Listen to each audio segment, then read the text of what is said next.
Oke, mari kita bahas sesuatu yang jujur aja, pasti pernah kita semua alami kan? Momen-momen dalam pernikahan di mana emosi kita rasanya campur aduk dan rasa kecewa itu nyata banget. Nah, pertanyaannya, gimana cara kita melewatinya dengan tetap berpegang pada iman? Yuk, kita bedah bareng-bareng sebuah kerangka berpikir yang kuat untuk menghadapi momen-momen sulit ini. Pertama-tama, dan ini penting banget ya, kita harus paham kalau merasa marah atau kecewa sama pasangan itu manusiawi, itu wajar banget. Perasaan itu valid kok. Jadi, masalahnya bukan apakah kita merasakannya, tapi apa yang kita lakukan setelah perasaan itu muncul. Nah, yang menarik dari materi ini adalah bagaimana ia memberikan kita sebuah kerangka dasar. Jadi dalam pernikahan, Allah itu telah menetapkan peran-peran yang spesifik. Peran ini bukan untuk bersaing loh, tapi justru untuk saling melengkapi dan saling menguatkan. Coba deh kita lihat di sini. Perannya jelas ya. Suami sebagai pemimpin dan istri sebagai pendamping sekaligus penenang.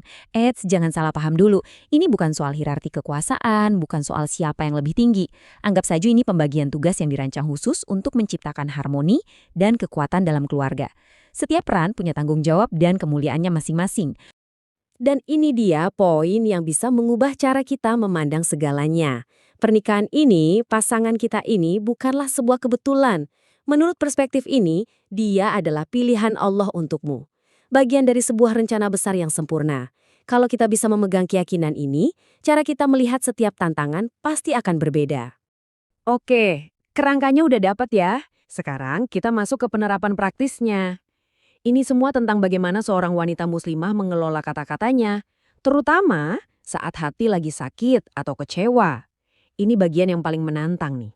Nah, sebelum satu kata pun keluar dari mulut kita saat lagi marah, ada jeda yang sangat krusial. Sebuah momen untuk refleksi. Materi ini menyarankan kita untuk bertanya pada diri sendiri beberapa pertanyaan penting di saat-saat genting itu.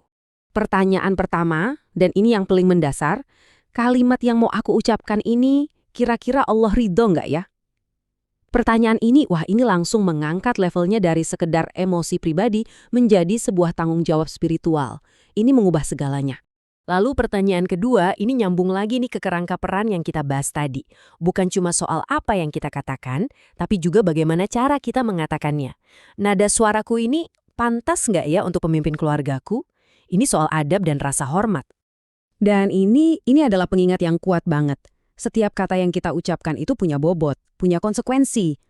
Gagasan bahwa nanti kita akan dimintai pertanggungjawaban atas setiap ucapan kita, itu jadi motivasi yang luar biasa untuk memilih kata-kata dengan lebih bijak. Jadi, gimana caranya secara praktis menenangkan badai di dalam hati? Ternyata salah satu alat yang paling ampuh adalah rasa syukur. Yuk kita lihat gimana cara mengalihkan fokus kita untuk meredakan kemarahan dan mengubah seluruh cara pandang kita.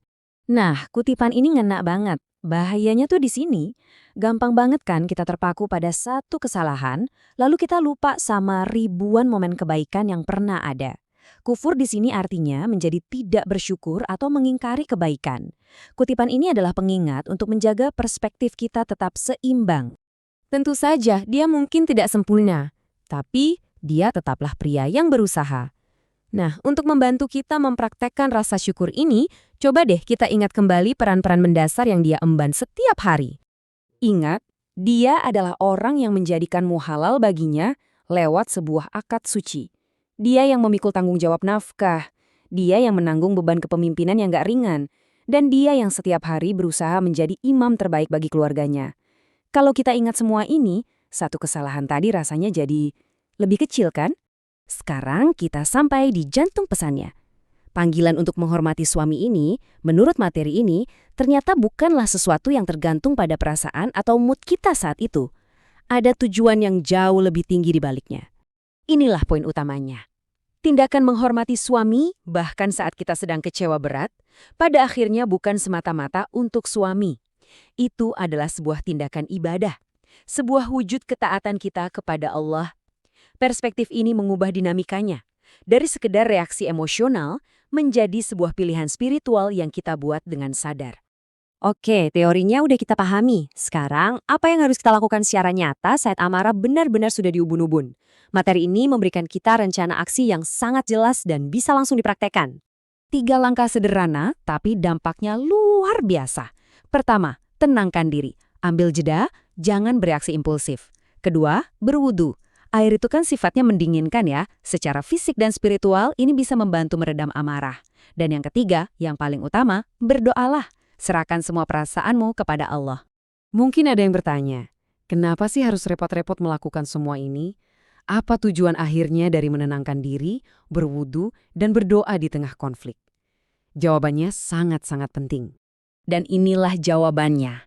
Tujuan utamanya adalah untuk mencegah emosi yang manusiawi ini, yaitu amarah, supaya nggak kebablasan dan berubah menjadi dosa. Entah itu dosa lewat kata-kata yang menyakitkan, tindakan yang tidak hormat, atau kebencian yang tersimpan di dalam hati. Ini semua tentang menjaga kesucian hati dan hubungan kita, bahkan di saat-saat yang paling sulit sekalipun.